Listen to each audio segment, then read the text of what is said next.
sur SB Channel, votre boîte à outils qui vous permet de trouver des idées pour vos vacances, mais aussi pour vos week-ends. Alors pour ne rien manquer, n'oubliez pas de vous abonner. Je vous propose aujourd'hui de découvrir un parc naturel régional que je ne connaissais pas avant d'y être allé. Parc naturel régional Loire-Anjou-Touraine.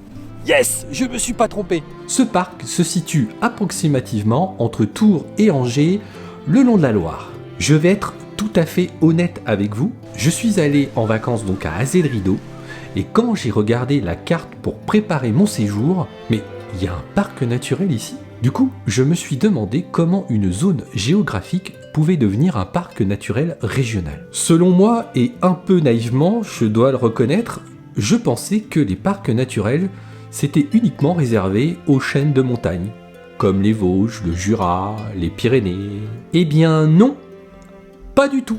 La classification en parc naturel régional se base sur plusieurs critères. Mais moi, il y a deux critères qui ont attiré mon attention et dont je voudrais vous faire part aujourd'hui. Un territoire dont l'intérêt patrimonial est remarquable pour la région et un territoire qui comporte suffisamment d'éléments reconnus nationalement et ou internationalement. J'ai donc enquêté et je me suis demandé du coup qu'est-ce qui pouvait rentrer dans ces critères, qu'est-ce qu'on pouvait voir, qu'est-ce qu'on pouvait visiter qui permettent de rentrer dans ces critères et donc d'être un parc naturel régional.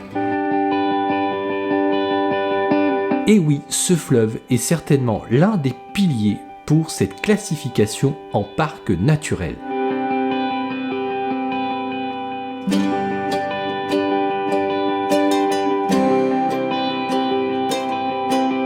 Saviez-vous que la Loire, qui est ici, est classée au patrimoine mondial de l'UNESCO ? Eh oui. Bon, pas toute la Loire, juste une partie qui va de Suilly-sur-Loire à Angers.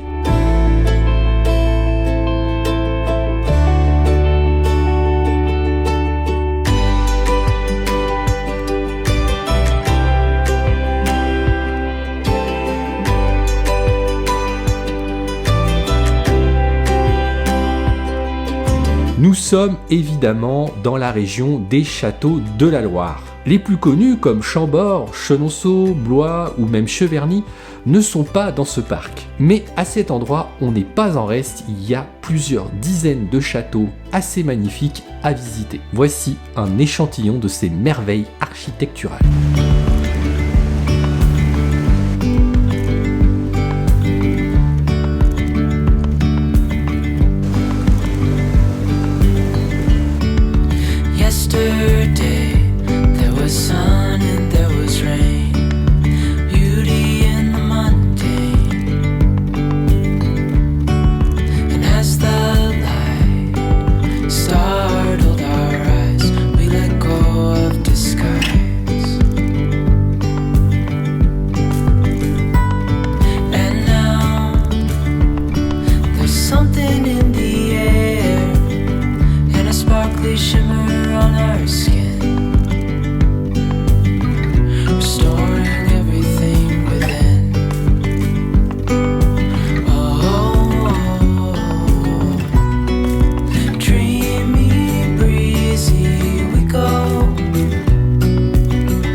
J'ajouterai à cette rubrique la splendide abbaye de Fontevraud qui est elle aussi classée au patrimoine mondial de l'UNESCO depuis 2013.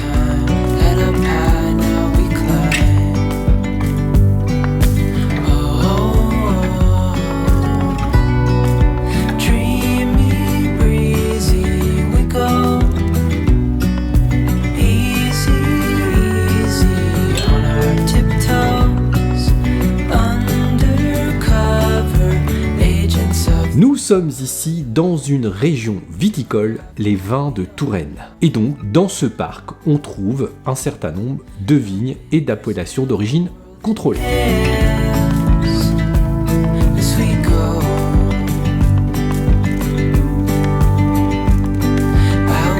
Il reste beaucoup de troglodytes dans cette région. Ce sont des habitats ancestraux qui sont réutilisés en cave par les vignerons, mais aussi en champignonnière. J'ai pu d'ailleurs visiter une champignonnière, je vous en montre quelques images.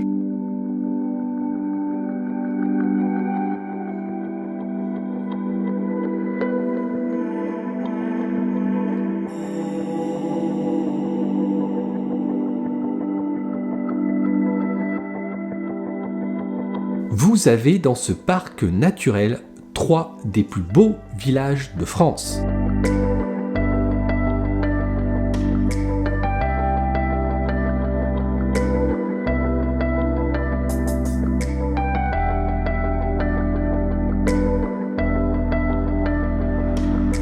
J'en ai visité 2 durant mon séjour.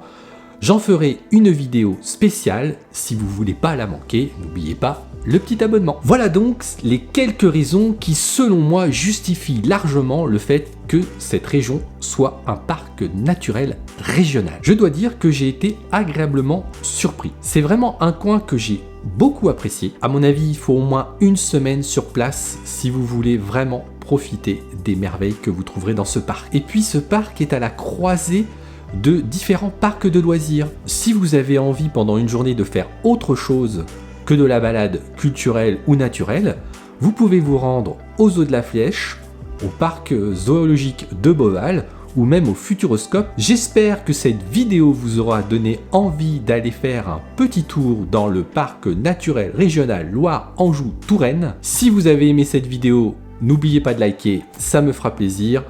En attendant de se revoir, prenez soin de vous. Ciao!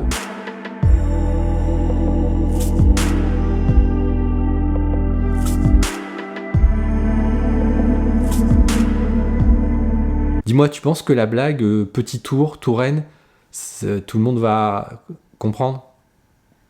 Je sais pas.